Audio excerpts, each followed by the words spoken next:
पहले बाघिन एक तपस्वी थी। वो जो भी तपस्या करती थी असल जिंदगी में वो सच हो जाती थी। बाघिन अपने छोटे बेटे के साथ जंगल से दूर एक सुनसान इलाके में रहती थी। बद्रीनाथ शेर उस जंगल का राजा था और वह बहुत ही खतरनाक और बेरहम भी था। बद्रीनाथ शेर को अपने अलावा किसी से कोई मतलब नहीं था। वह तो शेरनी को भी खासा पसंद नहीं करता था और हमेशा ही बच्चे ना होने के उसे ताने दिया करता था।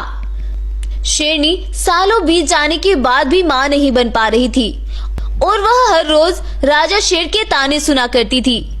एक दिन एक गाय रानी शेरनी को आकर उस तपस्वी बाघिन के बारे में बताती है। रानी शेरनी जब यह सुनती है तो वह तो सीधा उस बाघिन के पास पहुंचती है और उसे जाकर सारी बात बताती है। रानी शेरनी, आप अपने घर जाएं और कल सुबह सवेरे मैं आपके पास एक जड़ी लेकर आऊंगी। आपको उस जड़ी का सेवन करना होगा। मुझे यकीन है आप माँ जरूर बन जाएंगी।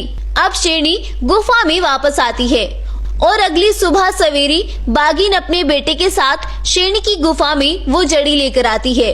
बद्रीनाथ शेर जब बाघिन को देखता है और शेरनी उसे बाघिन के बारे में बताती है तो वह उससे जड़ी लेता है और शेरनी उस जड़ी का सेवन कर लेती है। अब बद्रीनाथ शेर उस बाघिन को अपनी गुफा में ही कैद कर लेता है। अरे शेर अंकल, आपने मेरी माँ को यहाँ क्यों रख लिया? मेरी माँ को जाने दो। अरे तुम जाओ यहाँ से, वरना जान से मार डालूंगा। ये आप ऐसा क्यों कर रही हैं? इस बाघिन ने तो हमारी मदद की है, फिर आप इसके साथ ये सब क्यों कर रहे हैं? उस बेचारी का छोटा बच्चा है, वो कहाँ जाएगा? इसे जाने दो। तुम चुप करके खड़ी रहो। मैं नहीं चाहता कि ये मेरे जंगल को इस तरह बढ़ावा दे। अगर ये आए दिन ऐसे जानवरों की मदद करेगी तो ना जाने कितने जानवर मेरे सर पर आकर खड़े हो जाएंगे और मेरे लिए ये राजगद्दी मुश्किल बन जाएगी। अरे तुम यहाँ खड़े खड़े मेरा मुंह क्या देख रहे हो? जाओ यहाँ से, वरना यही मार डालूंगा। बाला बाघ जब शेर की दहाड़ सुनता है तो वह तो अपनी जान बचाकर वहाँ से भाग जाता है और राजा शेर बाघिन को ऐसे ही कैद किए रखता है। दिन बीतती है और जब शेरनी एक जादुई बच्चे को जन्म देती है तो राजा शेर उस बाघिन को ना जाने कहाँ गायब कर देता है। उसे लगता है कि ये जादुई बच्चा उस बाघिन की वजह से उन्हें मिला है और शेरनी के पूछने पर भी शेर उसे बाघिन का पता नहीं बताता है। और आज 10 साल बाद जब बाघिन का बेटा बड़ा हो जाता है तो वह अपना दिमाग लगाकर बद्रीनाथ शेर के जंगल में घुस आता है और आज वो शेरनी को वार्न करके जब जंगल लौट रहा होता है तो उसे शेरनी का बेटा जंगल में घूमता हुआ दिखाई देता है। शेरनी के बेटे को देखकर बाला बाघ उसे बहला फुसलाकर अपने साथ ले आता है।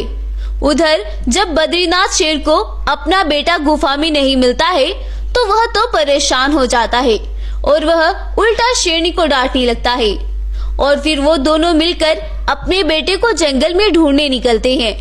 तब शेरनी को बाला बाघ की बात याद आती है और वह समझ जाती है कि उसने ही उसके बेटे को चुराया है।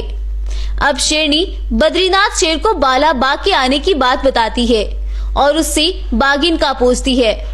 तब शेर बोलता है, वो बाघिन, उसे तो मैंने मार डाला है। मैं रिस्क नहीं ले सकता था। उस बाघिन के पास जादुई शक्तियां थी और जब मैंने उससे मांगी तो उसने मुझे वो शक्तियां देने से मना कर दिया था। इसीलिए मैंने उस बाघिन को मार डाला और अब उसके बेटे की बारी है। अब मैं उसे बताऊंगा मुझसे पंगा कैसे लिया उसने। अब शेर दौड़ता हुआ बाला बाघ के पास जाता है और वहां जाकर वह अपने बेटे को बाला बाघ के पास ही देखता है। अरे ओ चालाक बाघ, तूने क्या समझा? तू मेरे बेटे को उठाकर अपनी माँ को पालेगा, लेकिन अब मैं तेरी माँ को कहाँ से लाऊं? उसे तो मैंने काफी दिन पहले मार दिया था। अब बताओ क्या कर लोगे तुम मेरा? अपनी माँ के मरने की खबर सुनकर बाला बाघ सुन्न हो जाता है और वह उस जालिम शेर को वहीं पर मार डालता है। जब तक शेरनी वहां पहुंचती है बाला बाघ बद्रीनाथ शेर को मार डालता है। शेरनी राजा शेर को मरा हुआ देखकर दुखी होती है मगर खुश भी होती है क्योंकि उसने एक इंसानियत का कत्ल किया था। अब शेरनी और बाला बाघ मिलकर उस जादुई बच्चे की परवरिश करते हैं और बाला बाघ सभी जंगल वासियों को अपना पूरा सच बता देता है। जंगल के सभी जानवर बाला बाघ का साहस देखकर बहुत खुश होते हैं और वह उसे अपने ही जंगल का राजा बना लेते हैं।